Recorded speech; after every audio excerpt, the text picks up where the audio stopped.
it's me again, and I wanted to come on here and make another video. I wanted to share with you how me and my husband met. I think it's such a wonderful story, and you know, maybe one day he'll get to come on here and get to share his side too, but it's kind of pretty much the same. But I'll start with it was 2008-ish, maybe, yeah, 8-ish, no, maybe even 9.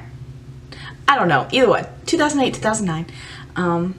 I had moved back from Pennsylvania to North Carolina, and making sure my camera's recording here.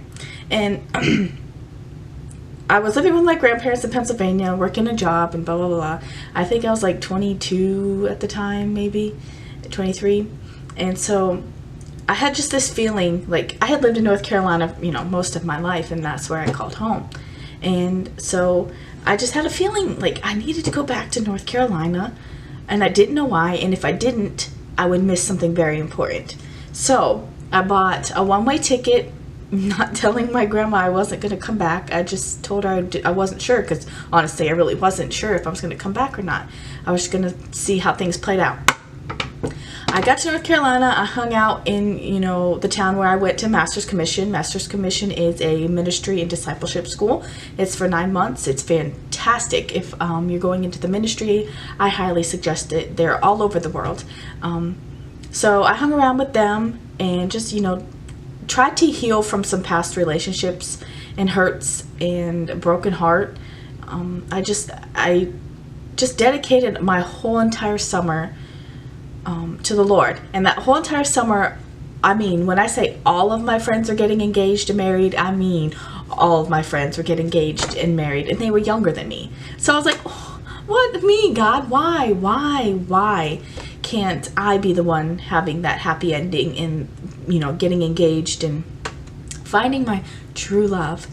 So I would go every day to the church, go in the sanctuary, turn the lights down, turn the worship music on, and I would just get before the Lord, and I would just cry or laugh or dance or whatever just happened, knowing that God had everything in control.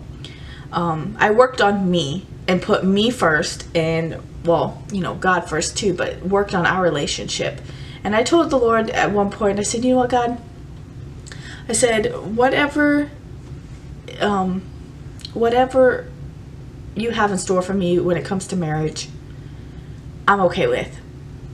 And when you think I'm ready, then you'll bring somebody my way. And so I continued, and one thing, you know, days went by, went to a few weddings, kind of, you know, was like, oh, why can't I have that? Like, I wanted that. But little did I know that very, very shortly after that,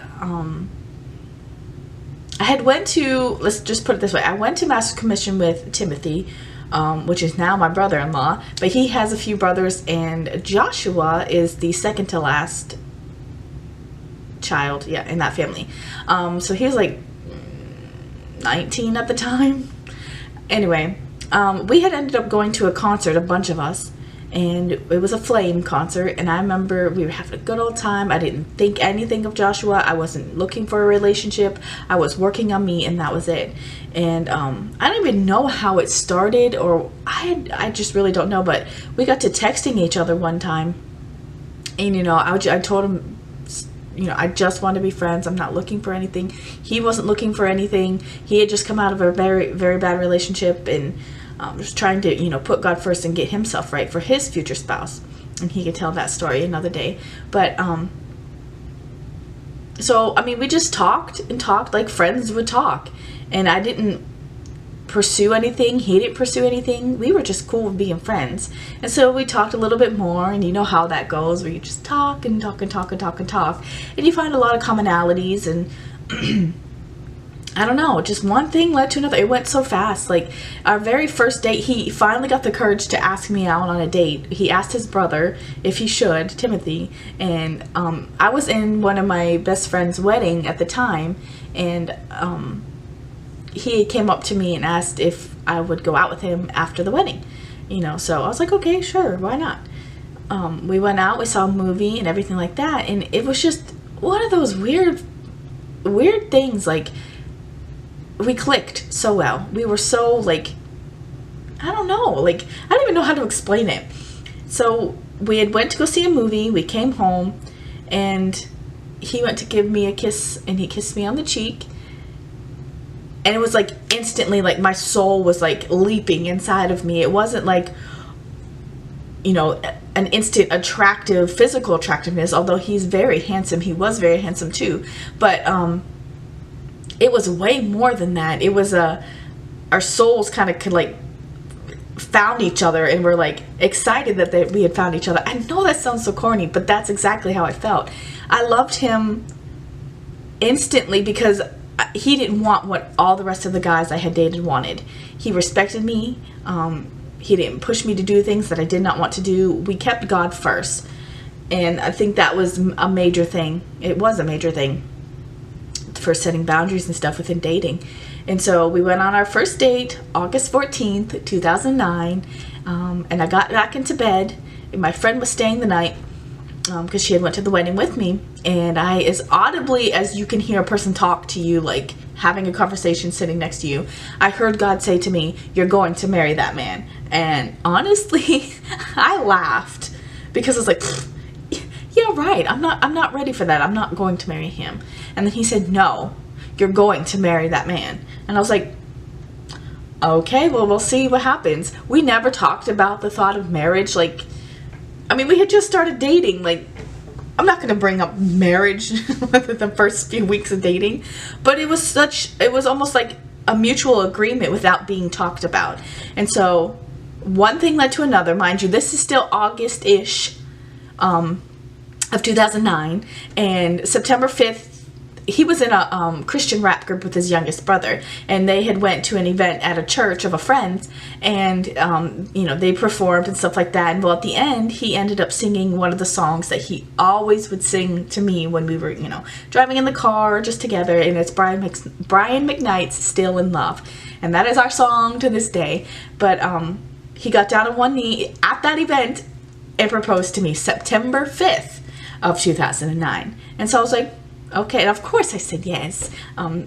That's my, you know, that was my soulmate. And so, again, we made plans to be married, and it just kind of fell into place rather quickly. God provided so many things, like so many wonderful people to take care of everything.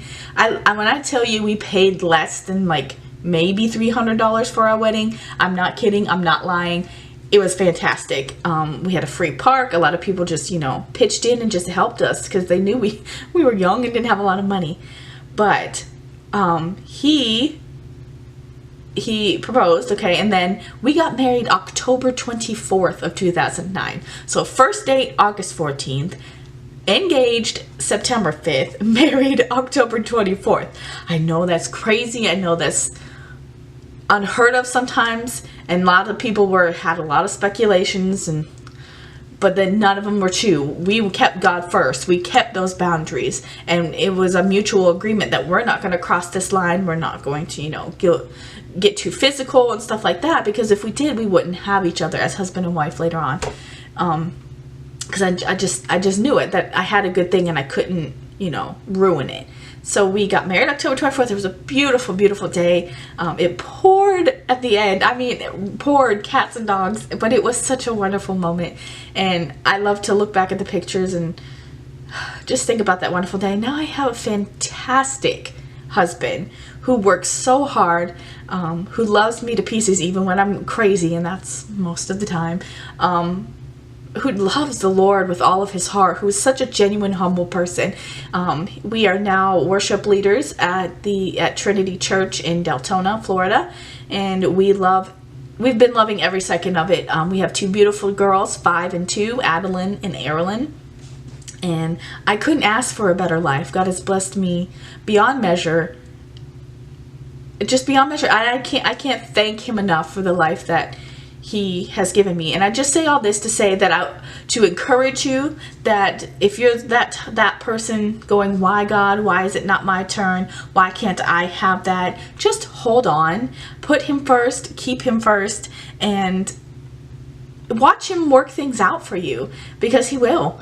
And that's pretty much our story. Now we've been married for almost 8 years. It'll be 8 years in this October, and I'm so excited to see where God's going to take us and what he's going to do and how our bond as husband and wife is going to grow. And who knows, maybe there'll be more kids. I don't know, but not anytime soon. But I hope this helped. I hope this was a blessing, and to encourage you to keep, you know, going after God and keep listening to him, and he will provide that right person, and he will provide the right time. And when it does happen, it's going to be fantastic. So I hope this helped, and I'll talk to you guys in my next video. Bye.